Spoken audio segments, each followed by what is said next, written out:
נשישת רוח ים מנשבת מאי שם וכביסה מתנפנפת לצילי החומה.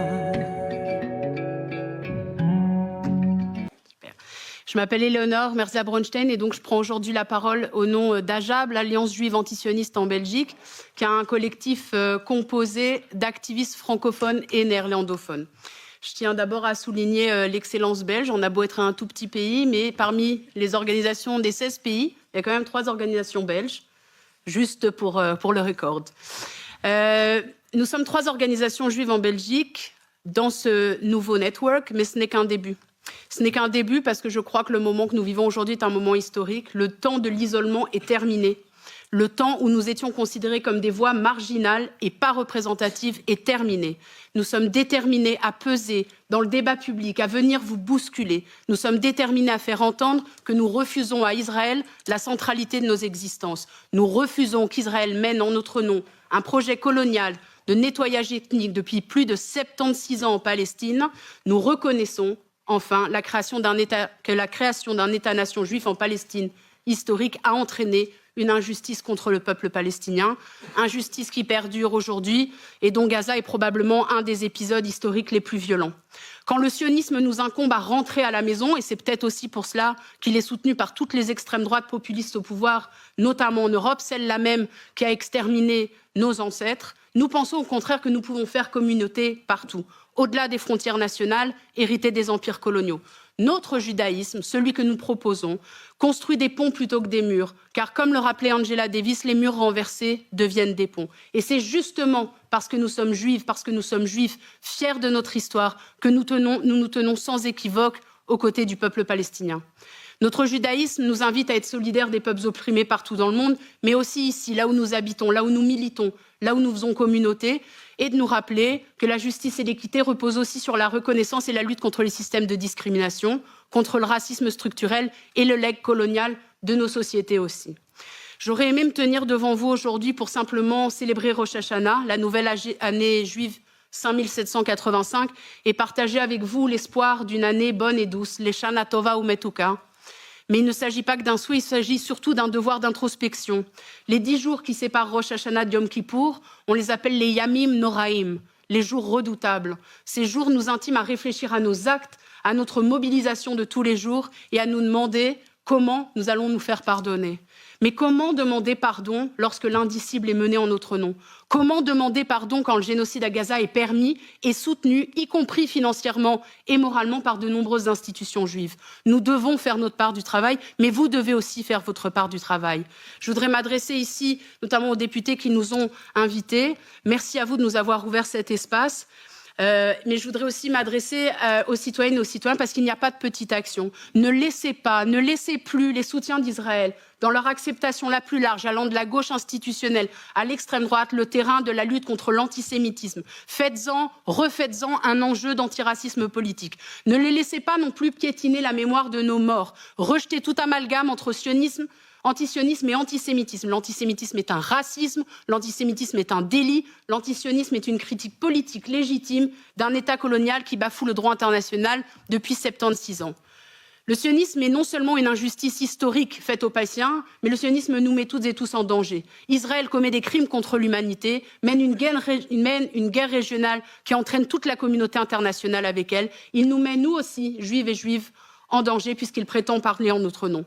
On entend souvent, je vais conclure, que personne ne peut arrêter Israël. Mais ce n'est pas vrai. Je ne vous ferai pas l'affront de vous rappeler le rôle des États-Unis et je vais rappeler que l'Europe, puisque nous sommes ici dans sa maison et que vous en êtes nos représentants, est le premier partenaire commercial d'Israël. Vous avez les moyens de mettre fin à l'accord de coopération avec Israël. De la même façon, vous avez les moyens de mettre fin à la livraison d'armes à Israël. Ce n'est d'ailleurs pas un pouvoir, c'est une obligation juridique pour tous les États européens qui ont ratifié le traité sur le commerce des armes. J'ai même du mal à croire qu'on doive le dire encore aujourd'hui.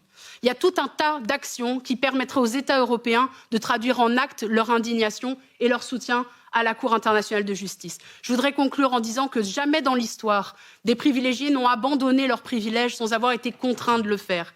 Et le problème, je suis désolée de le rappeler, n'est pas seulement Netanyahou et ses gouvernements d'extrême droite. Israël est accusé de génocide plausible. Israël doit rendre des comptes, et si Israël doit rendre des comptes, alors nous aussi, et vous aussi, vous devrez rendre des comptes. Nous devrons expliquer comment nous avons pu laisser un criminel de guerre non seulement prendre la parole devant l'Assemblée des Nations Unies, mais être ovationné par une partie de son public. Nous devrons expliquer comment nous assistons au premier génocide transmis en direct.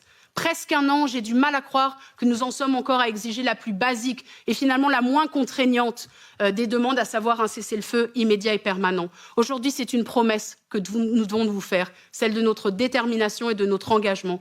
Nous savons que nous ne serons jamais libres tant que les Palestiniens et les Palestiniens ne le seront pas. Baruch ata Adonai, boneh haolam betzedek. Béni sois-tu, toi qui reconstruis le monde dans la justice. Amen.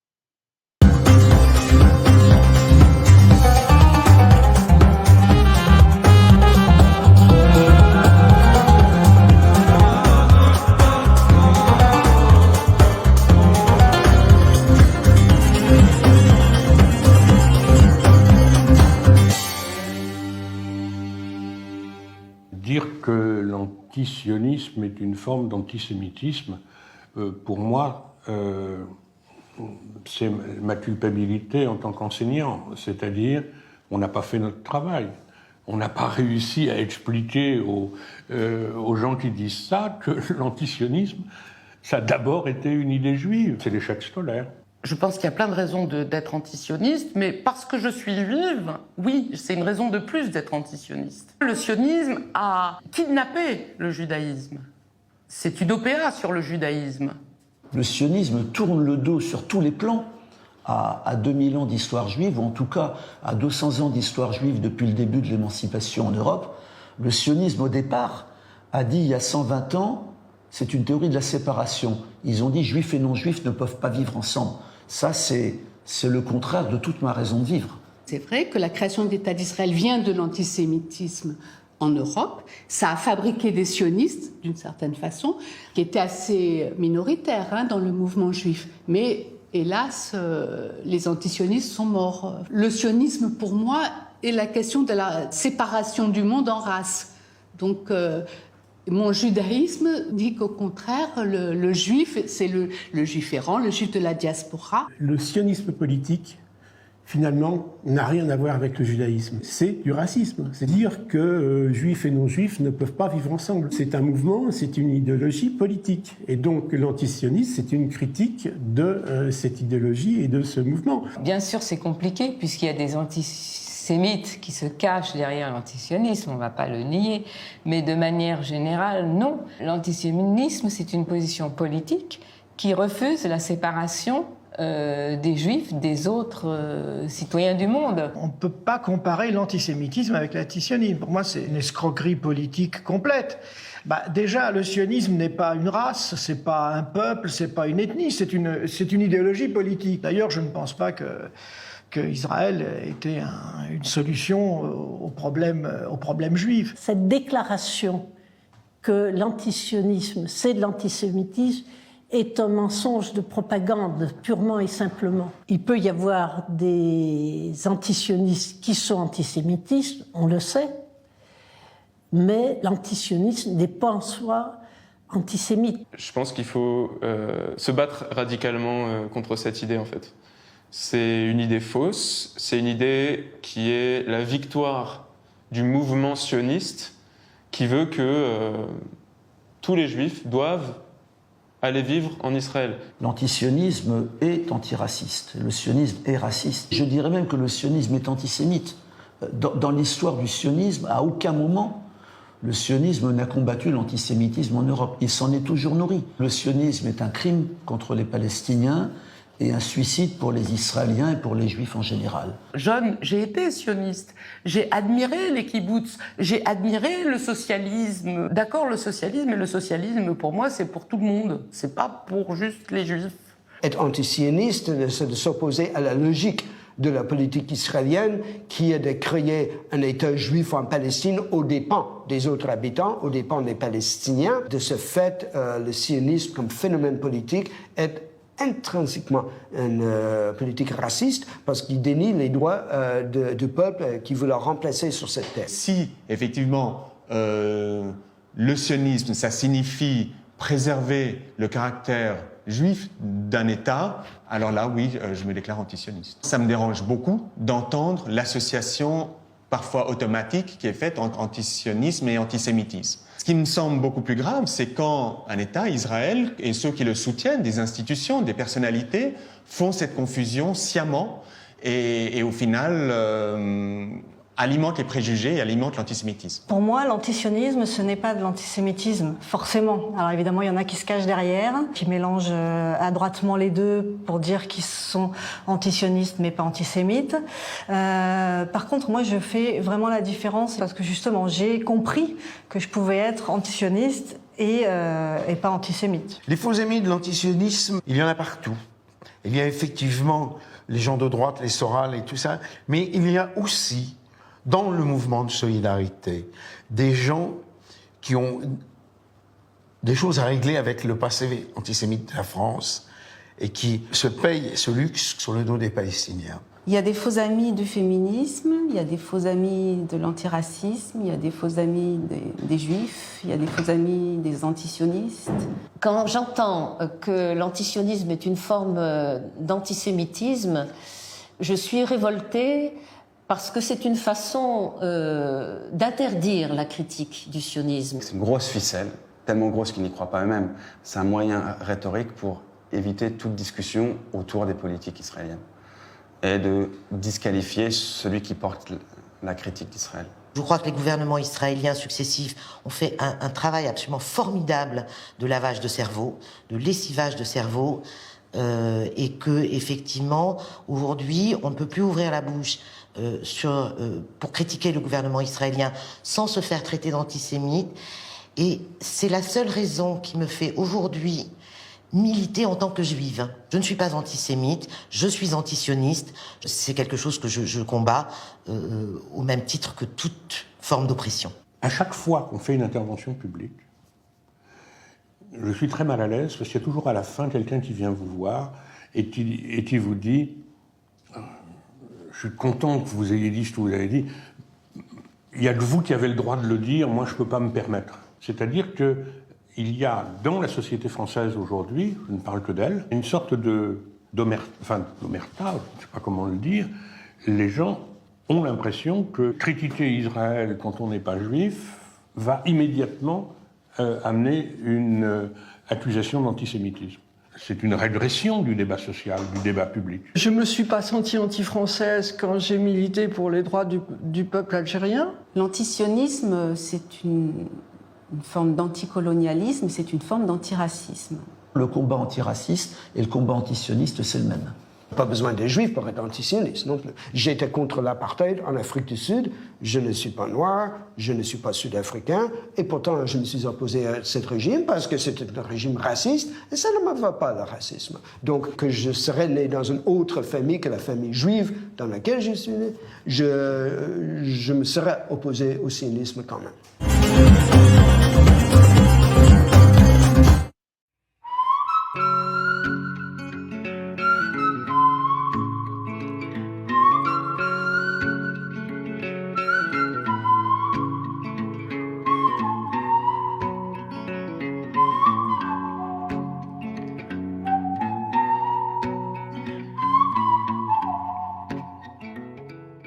Nadav, je te présente, tu es militant antiraciste, décolonial, antisioniste et tu es militant à Tzedek. Je pense que si je dois rajouter quelque chose qui est assez qui est particulier, c'est qu'en fait je suis aussi israélien. C'est ce que tu vois, son parcours né en Israël. Est-ce que tu es né en Israël ? Ouais. T'es né en Israël. Donc, Ouais. c'est ça l'une des particularités de toi, c'est que t'es antisioniste israélien. Est-ce que t'es encore israélien? Oui, aux dernières nouvelles, ouais, dernière fois que j'ai D'accord. vérifié, ouais. D'accord, Mais d'accord. du coup, c'est aussi une particularité au sein de Tzedek, parce qu'on est un collectif de juifs et juives qui habitent en France. Attends, je vais te mettre comme ça, regarde, vas-y, et tu pourras me regarder, je pense. Ouais. Du coup, au sein de Tzedek aussi, c'est une particularité, parce qu'en fait, on est un collectif de juifs et juives vivant en France. On est plusieurs Israéliens et Israéliennes au sein du collectif qui habitent en France, mais on est en minorité. Donc, Ouais. moi, là, je parle en tant que militant de Ah, mais il y a Tzedek. plusieurs citoyens israéliens dans Tzedek? Ouais. Ah, je croyais ouais. que t'étais le seul. Non, on est plusieurs. Et donc, du coup, voilà, là, aujourd'hui, je viens parler au nom de Tzedek, mais mon expérience personnelle, c'est d'abord celle d'un citoyen israélien juif. D'accord. C'est ça qui est intéressant. Moi, j'aimerais bien qu'on parle d'abord de ton parcours à toi. Comment on en vient de citoyen israélien à antisioniste, à Tzedek, qui est vu comme les juifs qui se détestent, l'antisémite, tout ça. Est-ce qu'il y a un moment où il y a eu une rupture avec le sionisme? Est-ce que plus jeune, tu as été éduqué dans le sionisme, pour toi, ça te paraissait aller de soi? Et il y a eu une rupture où ça a été petit à petit... C'était petit à petit, en fait, comme se fait, je pense, comme se font toutes les politisations. Ouais. Moi, je vois pas ça comme un moment de rupture du jour au lendemain. Je me dis, ah, ça y est, je suis antisioniste. Ouais. Après, Mais il y a peut-être eu des étapes importantes. Bien sûr, ouais. En fait, déjà, il y a quelque chose qui est pour moi essentiel, c'est qu'en fait, j'ai pas fait toute ma jeunesse en Israël. D'accord. Donc, si je regarde en arrière, ce qui m'a permis aujourd'hui d'en être là, c'est aussi le fait d'arrêter ma scolarité israélienne, disons, en 4e. D'accord. Tu as fait de l'enfance 4e. Voilà. Après, c'est plus compliqué que ça parce qu'en fait, j'ai fait une école israélienne en France. Ah, il y a des écoles israéliennes en France? Il y en avait une qui a fermé justement quand j'avais 13 ans. Et donc, j'ai intégré l'école française publique à 13 ans, ce qui m'a permis d'avoir un autre regard, j'ai envie de dire une autre éducation, un autre endoctrinement presque. Du coup, une des réponses pour dire comment j'en suis arrivé à questionner et devenir antisioniste, c'est en fait, j'étais pas sur le sol israélien pour mon éducation, mais aussi, je suis pas allé au bout de ce processus d'endoctrinement. Mais oui, j'ai grandi dans un milieu où le sionisme était complètement normalisé. Ouais. C'était un peu la pensée par défaut, quoi. Voilà. Et c'est quoi ta langue natale alors? C'est l'hébreu.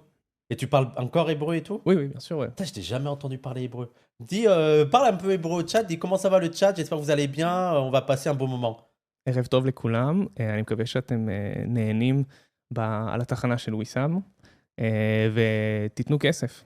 D'accord. C'est-à-dire donner de l'argent. Ah, Disons, la porte pour moi pour questionner les mythes fondateurs sionistes, la conscience israélienne, etc., c'était plutôt par le biais de mes études et d'une recherche que j'ai fait avec ma copine sur les forêts israéliennes et sur l'utilisation de l'arbre dans le processus de colonisation de la Palestine. Ouais. Et ça, c'était un moment où j'ai pu poser des questions, mais en fait, c'est arrivé aussi un moment où il y avait les Gilets jaunes, où j'ai eu la chance du coup de m'ouvrir au texte de Uri Boutelja, ou plus globalement à la pensée décoloniale. C'était aussi il y avait un moment comme ça où je me suis politisé rapidement. Aussi avec les Gilets jaunes, la réforme des retraites qui est venue plus tard. Donc en fait, ça arrivait très très vite et jusqu'à mes 26-27 ans, j'étais plutôt team. C'est compliqué, il y a des bons et des mauvais de chaque côté. Mais vraiment. Ah oui, t'étais on pourrait dire un peu un sioniste de gauche, on pourrait dire. Oui, carrément, tu peux dire ça. Un grosso sioniste modo, libéral, genre, le truc, qui s'intéresse pas trop à la question, qui voit qu'il y a des embrouilles et qui veut pas trop se mouiller. Oui, un peu gentillesse, c'est compliqué, il faudrait qu'on discute. Je comprends le droit des Palestiniens. Ouais, mais j'essaye pas non plus de trop me poser la question. Non Oui, plus. voilà. Moins j'en sais, mieux je me porte. Mais je pense qu'il y en a beaucoup, mais ça c'est les contradictions. Je pense qu'il y en a beaucoup. Les contradictions sont trop dures à affronter. Ouais. Et donc ils ont tout intérêt à se dire. C'est l'histoire de mes proches en fait. C'est l'histoire de ma famille, de mes proches, et je le vois que pour eux se poser ces questions-là et aller plus loin, en fait, évidemment, je vois que ça leur fait mal. En fait, en tout cas, ils veulent pas trop se mouiller là-dedans. Donc oui, je le comprends et je le vois. Et j'étais de ce côté-là, entre guillemets. Et c'est très lié à la peur ou au sentiment d'insécurité. Et moi aussi, quand j'étais petit, on me disait que quelqu'un qui porte un kéfier, c'est un ennemi, quoi. Free Palestine, ça veut dire virer les juifs. C'est antisémite.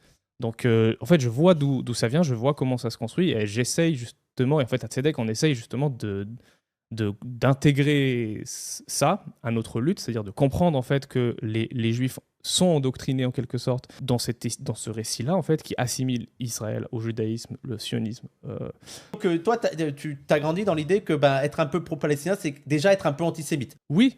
Ah, mais après, plus globalement, avec l'idée que, au-delà juste des militants palestiniens, c'est tous les autres qui sont une menace. D'accord. Surtout en tant qu'Israéliens en France, à cette époque-là, l'idée c'était de pas trop se mélanger, parce Ouais. qu'on sait jamais, parce que tout le monde nous déteste. Il y a un peu la citadelle assiégée, l'idée de citadelle Totalement. assiégée, tout le monde... Totalement, en tant qu'Israéliens. Et l'explication qu'on nous donnait, c'était pas... c'était pas si vous êtes menacé, c'est en tant qu'Israélien, c'est si vous êtes menacé, c'est en tant que Juif, et parce que les gens sont antisémites. D'accord. Et on nous disait, je dis ça, nous, je parle les expats israéliens dans cet espace-là en France il y a 15 ans, 20 ans, on nous disait d'être hyper méfiants, de ne pas parler en hébreu en public. Si on nous demandait, et ça c'est une anecdote, on nous disait, si vous parlez en hébreu en public et quelqu'un vous demande qu'est-ce que c'est cette langue, dites que c'est du géorgien. Parce que personne ne sait à quoi ça ressemble le géorgien et vous pouvez vous en tirer comme ça. Donc Mais- tu vois la paranoïa. Mais oui, ça construite. donne un truc paranoïaque, mais qui en plus doit être horrible à vivre. Pas ou ne veulent pas se poser la question de pourquoi c'est arrivé. Pourquoi il y a ce sentiment, d'où il vient. C'est beaucoup plus confortable de dire c'est l'antisémitisme ou Ouais. tout le monde nous déteste. Et d'ailleurs, il y a une chanson un peu du folklore israélien, musical, il y a une chanson des années 60, il me semble, ou même avant, qui résume vraiment parfaitement cette idée-là qui existe encore aujourd'hui dans la conscience israélienne et qui dit en gros le monde entier est contre nous, mais on les emmerde en gros. D'accord. Genre, mais on va faire Ouais. avec, et nous, tu vois, il y a quand même une composante fascisante. Tu vois, Oui. il y a quand même un truc dans le. Oui, il peut y avoir une dérive. Voilà, ça peut complètement faire une dérive fascisante de dire nous sommes les victimes éternelles, Ouais. donc on légitime, toutes nos actions sont légitimes.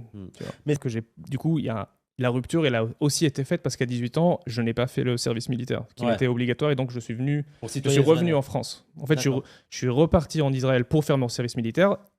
J'ai commencé à faire les premiers recrutements, les premiers examens, etc. À l'intérieur de moi, je savais que je voulais pas le faire, mais j'osais pas l'annoncer à mes proches. Ouais. Au moment où j'ai décidé de le faire, il s'est avéré que je pouvais repartir en France et avoir des droits amoindris de résidence en Israël. J'avais droit à 6 mois sur place jusqu'à mes 26 ans. En fait, ça te montre à quel point le militaire est central en fait, dans Ouais, la oui, citoyenneté faut faire. israélienne. Et au-delà du cadre légal, comme ça, juste socialement, quelqu'un qui ne fait pas l'armée, ça fait hausser les sourcils, généralement dans la société. Ça dépend aussi des milieux, plus ou moins libéraux, ou plus ou moins fascistes, on va dire. Mais c'est quand même le ciment de la société, quoi, le militaire. Ouais. C'est là où les gens se rencontrent, là où les amitiés se font, là où les relations amoureuses aussi commencent. Il y a beaucoup de couples. La question c'est quoi être juif? C'est quoi un juif? Au fond, c'est quoi? Et quand on voit la diversité des trucs, pour toi, si je te dis c'est quoi un juif, qu'est-ce que tu répondrais? C'est à partir de quel moment on peut se dire juif? Merci beaucoup, Anas. Déjà un mot sur la question en fait, parce que je trouve que tu l'as très bien introduite, parce que souvent c'est un peu pris par acquis et tout le monde l'accepte. Et en fait, notamment chez Tzedek, c'est une question qu'on se pose. En fait, on en discute politiquement, mais aussi philosophiquement, et on essaye enfin au niveau religieux et spirituel, on se pose cette question.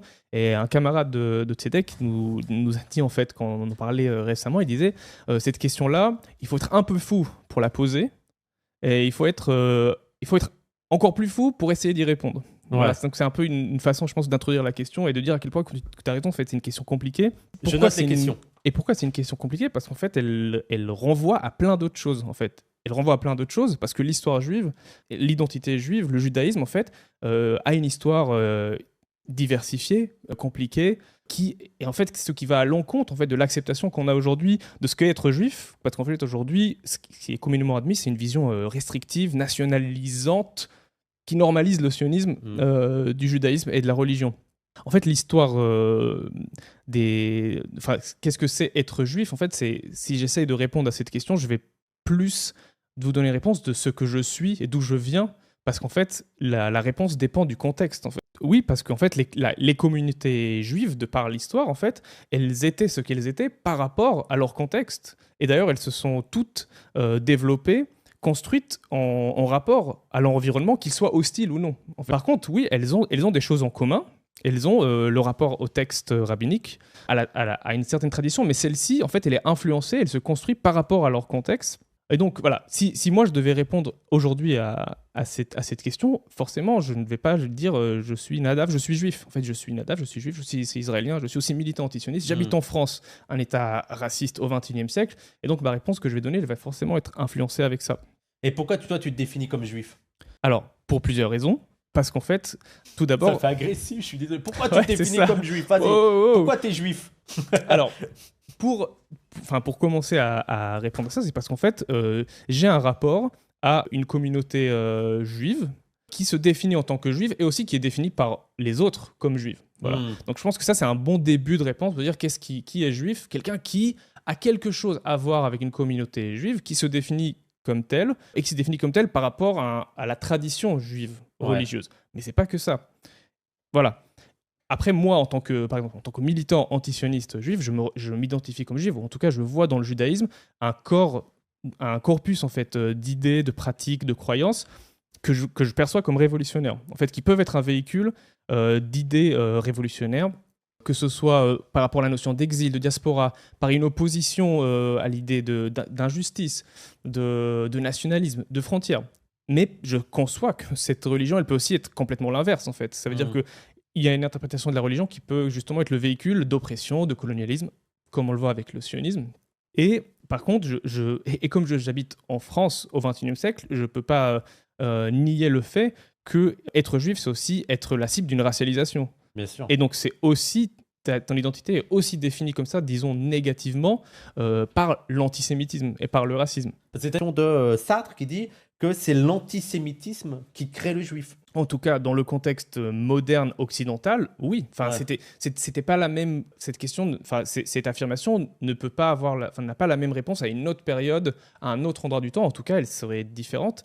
C'est justement le piège qu'on perçoit chez beaucoup de personnes qui ont une position d'un sionisme libéral et du coup qui sont assimilés, tout comme moi en fait, qui sont en quelque sorte assimilés. Moi, j'ai pas une pratique religieuse, c'est-à-dire que je vais pas à la synagogue, mais par contre j'ai fait ma bar mitzvah. Je mange pas kasher, mais je fais quelques fêtes, tu vois. Donc où est-ce que je me place là-dedans? Et même la question, qu'est-ce que c'est être juif? C'est en fait être juif, c'est quoi? C'est une nation ou c'est une religion? C'est un peu ça le fondement de l'histoire. C'est en gros, être juif, c'est faire partie d'une nation ou faire partie d'une religion, quoi. Et le courant actuel, j'ai l'impression que ce qui domine actuellement, c'est que juif, c'est plus une nation que seulement une religion. Et il y en a d'autres comme Shlomo Sand qui, pour eux, s'opposent un petit peu à ça, non? Oui, ou tout simplement, Shlomo Sand, c'est un exemple parmi d'autres, mais aussi il y a un courant antisioniste en fait qui s'oppose à ça, qui maintient l'idée que être juif, c'est une idée, c'est du religieux, c'est du culturel, tout en gardant en tête qu'en fait, il y a une racialisation qui est subie. Le sionisme, justement, ce qu'il fait, parce qu'en fait, voilà, on bascule sur plein d'autres questions, c'est que avec l'arrivée de la question juive au XIXe siècle, qui dit, en fait, voilà, avec l'émancipation, avec l'État-nation, avec l'assimilation, que vont devenir les juifs? Vont-ils s'intégrer? Vont-ils être à part, etc. Les racistes vont dire non, et donc il faut les dégager. Et ça mènera du coup à tout ce qu'on connaît de pogroms et de violence, etc. Pour schématiser, la gauche va dire oui, on peut les intégrer dans un courant, dans le monde du prolétariat, par la classe, etc. Enfin, il y a plein de réponses à ça. Le sionisme, lui, il intègre l'idée que les juifs sont à part, forment une nation, mais il dit, mais par contre, c'est bien. Enfin, on va utiliser ça. Et on va régler cette question en amenant les Juifs en Palestine. D'ailleurs, dans le sionisme, il y a un truc qui est fondamental, c'est que le sionisme, il y a cette idée de refuge. Voilà, on le dit souvent, c'est comme ça qu'on raconte le sionisme ailleurs, et qui est une erreur à mon sens, parce que on a vu avant un certain moment du génocide juif, qu'en fait, l'idée n'était pas d'avoir un refuge, si c'était en Palestine. Si c'était juste l'idée d'un refuge, on aurait accepté, les sionistes auraient accepté que les juifs soient réfugiés ailleurs, dans l'Empire britannique, aux États-Unis, etc. Non, ils voulaient que ce soit en Palestine. Donc c'est plus l'idée du retour qui domine le sionisme. Retour à quoi? Retour à l'histoire et retour sur la terre. Et ces idées-là, c'est des idées antisémites. C'est-à-dire dire que les juifs sont en dehors de l'histoire, sauf si ils réintègrent le cadre de la souveraineté, du colonialisme, d'avoir une domination sur quelqu'un d'autre, c'est une idée antisémite. Ça veut dire que tu nies l'existence de l'exil, entre guillemets, des juifs et de leur diversité, pour dire non, il y a juste une façon pour que les juifs puissent exister et retourner parmi nous dans l'histoire, à travers le nationalisme et retour sur sa terre. Et qui stipule les sionistes, du moins les sionistes plutôt religieux de droite, ils vont te dire mais si, c'est écrit dans la tradition juive, l'an prochain à Jérusalem, la terre sainte, la terre d'Israël. Pour eux, tout ça, c'est des justifications pour créer un État et retourner en souveraineté parce qu'ils prennent, entre guillemets, au pied de la lettre les textes religieux. Ils en font un agenda politique et ils font, comme dit Eyal Sevan, de Dieu un agent immobilier. Donc, et que, en gros, ils ont une acceptation territorialisée de l'exil. Ouais. C'est-à-dire que, en fait, parce que, quand même, il faut dire qu'au judaïsme, il y a l'un des fondements de la tradition juive, c'est la notion d'exil. Mais cette notion d'exil dans le judaïsme est d'abord c'est un exil, c'est une question spirituelle. C'est le monde qui est en exil. C'est tout le monde, ce n'est pas que les juifs. C'est-à-dire que la naissance du monde vient d'une fracture, vient d'une absence. C'est-à-dire le divin a quitté le monde et on est entré dans cette ère-là de l'histoire. Et à nous de réparer, à nous de faire en sorte de revenir, de faire revenir le Messie en quelque sorte. Mais c'est une idée spirituelle. Ouais. Et quand on dit Jérusalem, quand on parle de Sion, le retour à Sion, c'est le retour à la Jérusalem céleste, à ce monde-là. Eux, ils ont une acceptation de cette idée-là comme une acceptation territorialisée, avec des frontières. Et donc, du coup, pour eux, la rédemption, elle vient par l'action et par la création d'un État-nation moderne. Ce qui une est lecture absurde. assez bas du front. On peut appeler ça comme ça. Ouais. Pour toi, c'est quoi, ça serait quoi la définition que tu donnerais de l'antisémitisme? C'est quoi l'antisémitisme? Et quelle est la différence avec le terme, parce que ça aussi c'est un terme qui est moderne, l'antisémitisme, avec ce que, et c'est même Pierre Taguieff qui parlerait plutôt de judéophobie avant l'époque moderne. C'est quoi la différence? Pareil, là il y a une bataille de définition sur ce qu'est l'antisémitisme et qui émerge justement parce qu'il y a une redéfinition de ce qu'est être juif. Voilà, en miroir. L'antisémitisme, c'est la haine des juifs, en parole et en acte, parce que juif. Voilà, pour faire court, une définition comme ça. Mais l'acceptation de ce qu'est l'antisémitisme, pour nous, en tant que militants chez Tzedek, elle ne peut pas se poser sans l'installer dans un cadre plus global, qui est celui du racisme. Ouais, le situer dans un contexte. Situé dans un contexte. Mais, et du coup, pour nous, c'est pas qu'il y a une polémique ou c'est pas une hypothèse de dire que l'antisémitisme fait partie d'un cadre plus global du racisme. C'est un fait. Et en fait, aujourd'hui, il faut militer pour rappeler ça, quoi. Parce qu'aujourd'hui, on a tellement arrivé à un point où on sépare l'antisémitisme du racisme.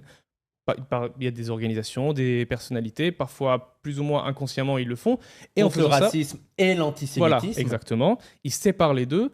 Ils contribuent justement au maintien du système de domination raciste en faisant ça. Parce qu'en faisant ça, ils isolent les juifs du reste de la communauté des minorités opprimées. Et on voit bien, surtout depuis un an, même si c'est un processus très long, comment est utilisée justement cette séparation, cet isolement des juifs pour appliquer plus de politiques racistes, autoritaires, notamment islamophobes aujourd'hui. Donc oui, évidemment, il y a un racisme à l'intérieur de la société israélienne, et en quelque sorte, tout en haut, tu as les juifs blancs ashkénazes, au rez-de-chaussée, tu as les Mizrahim, et en dehors de la maison, tu as les Palestiniens. Parce qu'en fait, tout ça aussi, il ne faut pas oublier que la construction, la racialisation en Israël, elle prend aussi en compte les non-juifs, et notamment les Palestiniens. C'est ça l'autre ultime. Et ceux qui sont en suspens, c'est les juifs arabes, qui pourraient basculer très vite s'ils ne s'alignent pas. Et les juifs noirs en Israël? Les juifs noirs, oui. Ouais, c'est comme les juifs arabes. Ah oui, oui. Bah, comment dire? J'ai l'impression qu'ils subissent une couche en plus. Ouais, voilà, ils subissent une négrophobie en plus. Et oui, dans l'intégration, c'est encore plus compliqué. Ouais. Voilà.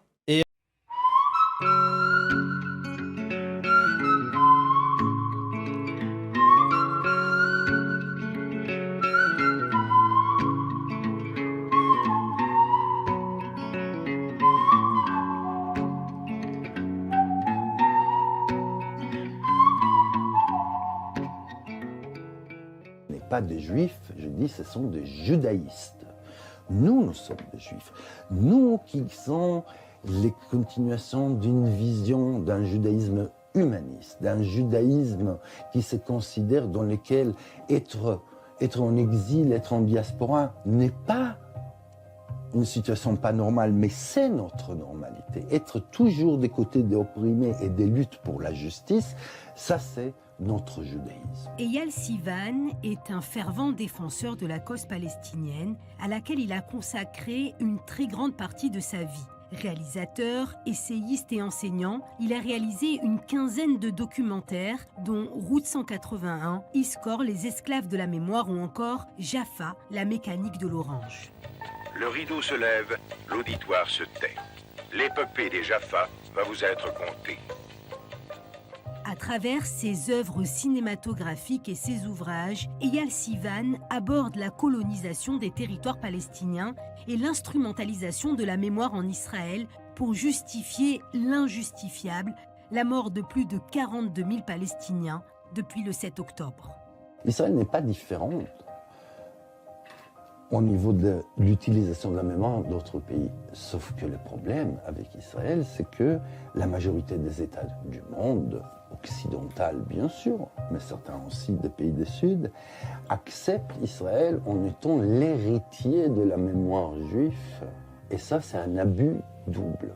C'est à la fois une profanation de cette mémoire, mais aussi c'est un abus parce que c'est l'abus d'une mémoire de persécution pour pouvoir justifier la persécution des autres, à savoir avant tout les Palestiniens.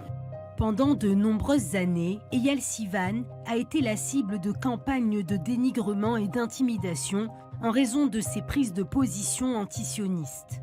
En 2003, le philosophe polémiste Alain Finkielkraut l'avait même accusé d'être l'un des acteurs de l'antisémitisme juif.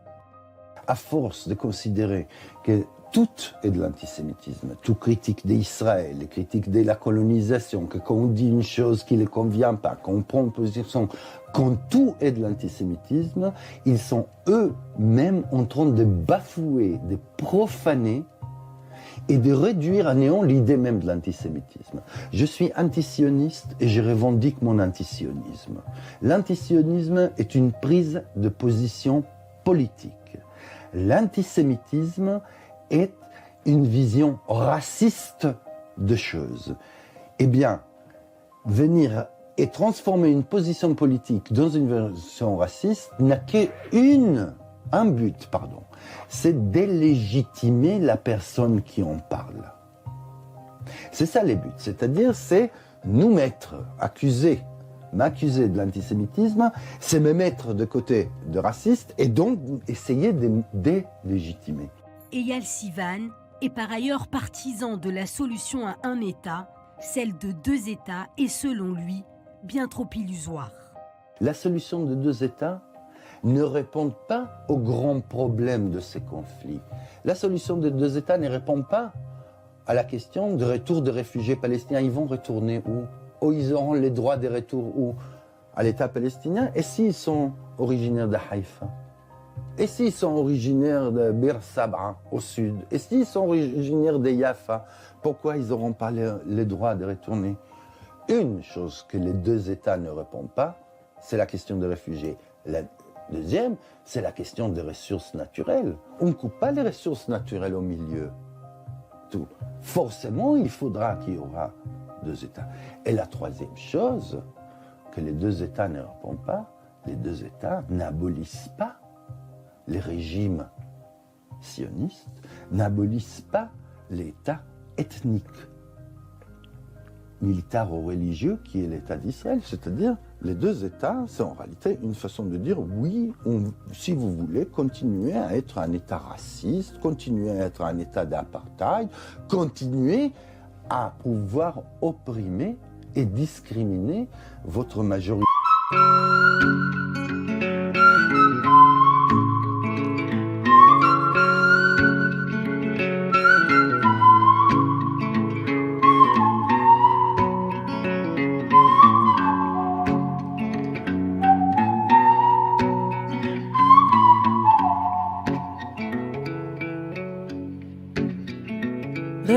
רכישת רוח ים מנשבת מאי שם וכביסה מתנפנפת לצילי החומה.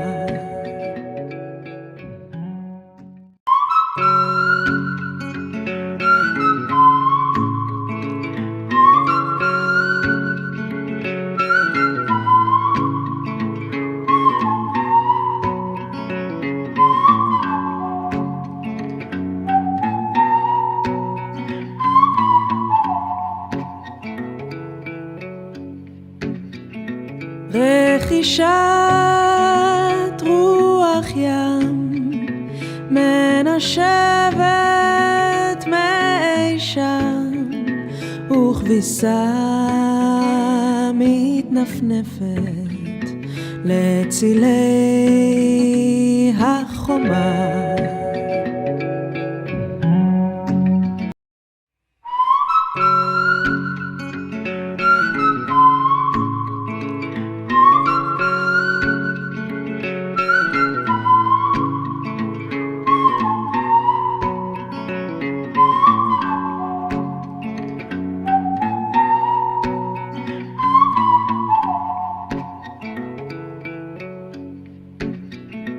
רכישת רוח ים, מנשבת מי שם, וכביסה מתנפנפת לצילי החומה.